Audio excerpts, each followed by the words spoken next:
What's up YouTube, Ian's World 219 coming at you with another video. Today we're going to be talking about Supercross 25. Got myself the special edition of this game, so I got a little early access and I just kind of wanted to give my uncut, raw first impressions of the game. I think that's the most valuable opinion you can get from somebody, especially somebody like myself, man. I don't have a working relationship with Milestone, clearly. I'm a fairly new YouTube channel, avid Supercross fan. I've watched the sport for many years. Love everything about it. So right off the bat, when I come in here and I get one of these Supercross games, I am not looking for a game like MX Bikes, okay?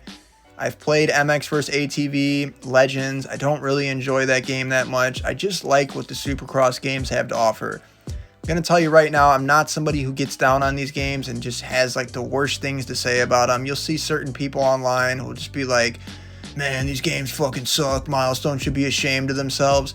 And I understand where you're coming from, I really do. For me, I enjoyed pretty much every single one of these games except Supercross 6.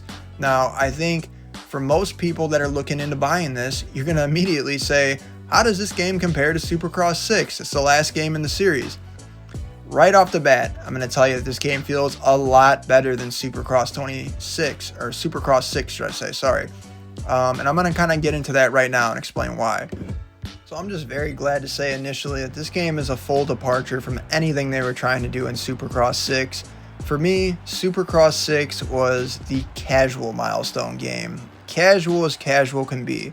Now, 1 and 2 are also kind of like this, and this is why I really don't enjoy 1, 2, and 6, but especially with 6, man. It just feels like 6 was essentially a worse version of 1 to 2 in every tangible and feasible way possible. What I mean by that, and when I say casual, I mean that in Supercross 1, 2, and 6, you could give the controller to somebody who has never played one of these games before. They can remove all the rider aids, they can pick any track they want, and with very minimal practice, they're going to be able to go in there, not crash once, get fast lap times, and just pretty much hit every single line they go for. It just is what it is, and for me, it's so hard to even have a debate about that. It's just like 6. It's just very casual, man. I mean, I could give the controller to an 11 or 12-year-old kid who's never played. They're going to be able to flow pretty damn easily within a couple minutes. You give that same controller to that kid and let them play Supercross 3, 4, or 5, they're just not going to be able to do it. Now, on paper, I understand the instant gratification thing of being able to go in there and flow with little practice. It might kind of sound appealing. However, it offers no replayability, and it's not rewarding. How rewarding is it when you can go into a game on the hardest settings, all the rider aids removed, advanced physics, and just flow effortlessly? It's boring. So that for me is what I think initially right off the bat I'm really liking about Supercross 25. Just feels like the physics are on point, they're freed up more than we've seen. The bike has a tangible relationship with the physics of the ground. So it doesn't feel like how it did in Supercross 6, how it kind of just felt like your bike was floating across the ground and the physics of the bike were entirely separate from the physics of the ground. The ground and the bike, they share a relationship. You feel like you're rooted in the ground. Now, the turning is very different in this game compared to any other game in the series. You're going to immediately notice that right off the bat. I encourage you just to give it a couple minutes. I personally felt like it was a little wonky right off the bat, but within 10 minutes, I started to kind of get the hang of it and see what they were going for. So again, man, it's just like the bike has inertia in this game. The bike has momentum. If you fuck up a line, you're going to do terrible, man. You're going to lose a lot of speed. You're not going to be able to just quickly recover. So this game is going to require a lot of practice to get good, fast lap times. And that means that it's going to feel rewarding to play. It means that the people who are going to be good at this game are going to be good because they've put the practice in. For me, that's a huge bonus, man. I was so worried about this game when I first got it. Supercross 6 was the very first game in the entire series that I immediately regretted buying.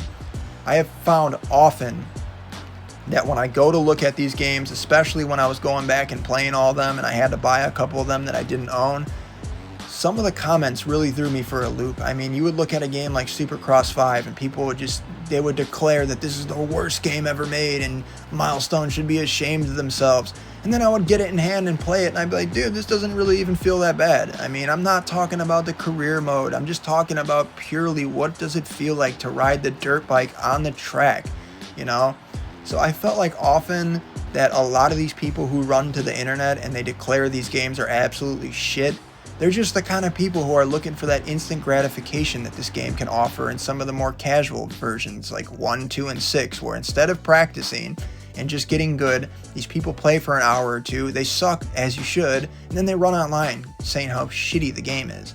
You know what? It's fine. I understand everybody's entitled to their own opinion.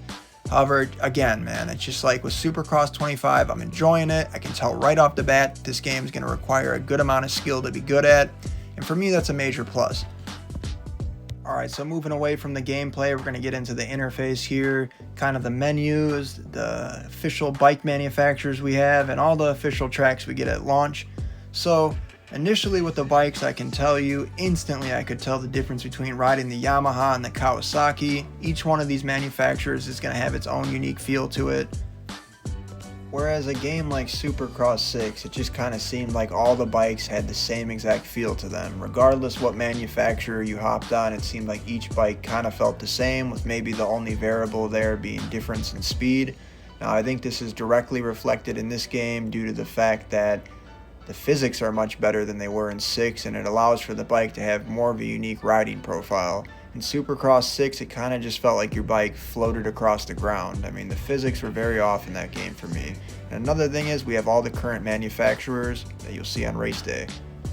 Alright, so the tracks in the game, as you can see right here, we got all the official AMA Supercross tracks that we're going to have for this season. So the tracks that you see these guys riding at on TV are the same tracks that are going to be in the game this year. Philadelphia was the first track I showed. I want to say that's going to be the race we're at next week, so that's really cool to see the current up-to-date tracks of the season that we're in right now. Now, for the most part, the actual riding aids that you can enable and disable, like the physics, the joint brakes, the assists, those are going to be pretty much the same as Supercross 6. And the way you can set up your bike is just about the same as Supercross 6. You have the ability to adjust, the braking profile from modular to aggressive. You can change the gear ratio to aggressive, Very nice, man. It's just, again, it's so nice to see that these features that we got with Supercross 6, they just have more weight to them this year because the bikes feel so much better to ride on the tracks. Alright guys, I wanted to touch on one last point, and that's in regards to some of the major concerns I was seeing coming from the early access builds of this game from about a month ago. Now, the common theme that you would see in a lot of the comments is people expressing frustrations about all the jumps looking rolled off, how it was just going to be a whoop fest, all the jumps were very small, and I can tell you right now, Milestone has definitely made good on what they said they were going to do, went back in here and revised a lot of these jumps. Alright, so this track right here is San Diego. I think this track kind of shows that they actually have went back in here and revised some of these jumps. Some of these jumps do have a good bit of verticality to them. Everything is not as rolled off as we were seeing with previous builds of the game. So big props to Milestone. It seems like they've actually listened to player feedback, and instead of doing nothing, they've actually went back in here and revised some of these tracks, making them a little bit less rolled off. Alright, so I just gotta say, if you're just watching all this and you're still thinking, man, the jumps look rolled off, it just looks like it's gonna be mindlessly easy, there's gonna be no challenge, I can promise you that is not the case. I've already kind of got into that I do not enjoy casual Milestone games. That's why I've openly said I'm not a big fan of Supercross 1, 2, and especially 6. Believe me, I understand people love Supercross 2. However, for me, I am just looking for the Supercross game that requires me to sit there and practice for a couple hours before I can get pretty good. For me, it just seems way more rewarding to play a Supercross game like that. I can just definitely tell you, and I gotta stress this game's definitely gonna have a decent little skill gap to it. So if your concern is you just think that you're gonna just come in here and just shred without even having to try, do not be worried about that. I mean, I'm coming off of playing Supercross 3 to 5 for the last 2 months. I've easily put 60 to 65 hours into those games just to get it fresh in my head, to have a good reference point. I knew I was going to make this video before this game even came out, so believe me, man, I have absolutely no reason to skew the truth or kind of, lead people astray. I'm no, working relationship with Milestone. under no obligation to speak highly of this game. This is just legitimately my first impressions of the game, and I'm really liking it so far, especially compared to Supercross 6. Alright, so overall, my first impressions of Supercross 25. This game is a massive upgrade from Supercross 6 for me. I mean, with a game like Supercross 6, I instantly knew at that game, before my first race even ended, that was not the kind of Supercross game I wanted to play. I instantly regretted buying that game. However, my first impressions with 25, I'm really liking it. I'm really excited to keep playing. The way the bike actually handles and the physics in the game just feel infinitely better. So the bikes, they handle pretty damn good. I mean, you really got to push some of these bikes to get them to spin out. Again, like I mentioned, each one of these manufacturers of bikes, they each have their own unique feel, meaning that if you ride the Yamaha, it's going to feel different than the Honda. I mean, the tracks, they feel great. Clearly, Milestone has went in here and they fixed up some of the stuff that people were complaining about. Big props to them. I'm yet to play a single track in this game that just feels mindlessly easy. Every single one of these tracks I've played so far, I'm sitting here trying to practice to get better. I'm not able to just load in, hit every single line on the track with no effort. That's a big up. For me, having a skill gap in the game, it makes it so much more rewarding to play. I mean, the actual compound on the track, like when you're going through the sand this year, it feels good. Just all in all, the tracks feel good. I would even say, man, that the way this game stacks up first impressions wise compared to 3 to 5, I'm enjoying Supercross 25 more than I enjoyed Supercross 3 to 5 with my first impressions. And all those games are very fresh in my head because I just got done playing them. Alright, so with all that being said, I would definitely recommend picking up Supercross 25, especially if you're a fan of the series and you were very let down by Supercross 6. This game seems to be a return to true form with the kind of game they were going for with a game like Supercross 3.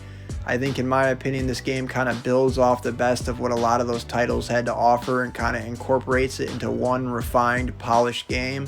It's going to have all the modern tracks that you're seeing in 2025, all your current favorite riders, some of the new bike manufacturers. So it's like, if you're a fan of this series and you know what this series is and what it isn't, because what it definitely isn't is it's not the most realistic motorcycle game anyone's ever seen. This game's not trying to be MX bikes, and if you're looking for super hyper simulation, this is not going to be the game for you. But if you're somebody who enjoyed a game like Supercross 3, you're going to love this game. I mean, for me, again, it's like my first impression of this is I'm enjoying this way more than I enjoyed Supercross 3 when I first got my hands on it. I mean, the graphics, they look great. Got all the new bikes, the riders, the tracks. I mean, for me, it's just the best of what the series has to offer incorporated all into one game. They've really freed up the physics this year. You're definitely going to be able to throw some nasty whips and scrubs. I just really think that if you're a fan of the series, when it does it right, you're going to really enjoy this game. Just wanted to get this first impressions out there for you guys. Again, I have no working relationship with Milestone. I'm under no obligation whatsoever to skew the truth. I'm just really enjoying this game, and I feel like it's definitely worth picking up. If you really wanted to, you could actually kind of nitpick this game all day long. I mean, yes, the jerseys probably don't look as tight as they look in real life. Yes, some of the riders do look a little bit heavier than they should look. I mean, the terrain deformation, it was kind of advertised pretty hardcore this year, and I'm not really seeing any terrain deformation at all in this game. I mean, I don't know if an update just hasn't came out yet, but I mean, again, man, this is not stuff that's gonna stop me from playing the brand new Supercross game where I get brand new tracks, all the current manufacturers, an updated roster, all the new features we get. The physics feel good for the most part. The bike handles good. The tracks have good flow. I mean, I could go in here and nitpick all this tiny shit, but at the end of the day, it's kind of like you got to work with what you get. And what we got this year, I actually truly do feel like was pretty good. I mean, especially from a game like Supercross 6, man. I hated that game, so it's like, if I'm just in the market to get a new Supercross game that has current graphics and all this current stuff, I think with what we got, man, not sitting here and nitpicking all the things that I don't like, I think it still amounts to a game that's worth buying. I could definitely see a lot of people saying that the turning might feel weird, but I just feel like you just got to kind of get used to it, man. Again, with what I'm working with here, I feel like this is worth the purchase. If you're a fan of the series, man, We've had 7 of these games. With the exception of Supercross 6, I think every single one of these games was arguably decent and had its own unique feel to it, where it kind of almost just came down to what kind of Supercross game did you prefer to play, you know? So, I mean, it's not unlike many other video game franchises we have. I mean, you got games like, you know, Madden, NBA 2K, WWE. These are essentially the same game every single year, and the people who enjoy those sports, they buy the game year in and year out just for the minimal feature updates and the updated roster. Sure, it's one thing when a game fails to hit the mark miserably, I get that.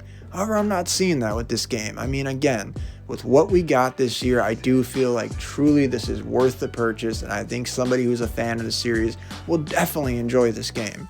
With that, guys, I'm out of time. Have a good one. Peace. If you guys didn't agree with anything, I definitely understand. I just definitely don't need some crazy hateful comments. I mean, it's just my opinion. I'm literally nobody, just giving my opinion and the first impressions of this game, okay? It's like, if we disagree, that's cool. Maybe leave a comment why you disagreed. We could talk about it, dude. But at the end of the day, it's just a video game. So to sit here and get all crazy and angry over a video game, it's never worth it. I mean, it's not like you're going to tell somebody the game sucks and then they're going to sit there and go, oh, yeah, you're right, I'm not going to play it anymore. It's like, but yeah, I'm out of time, guys. I really appreciate anybody who watched this, and I hope everyone has a good one. Peace.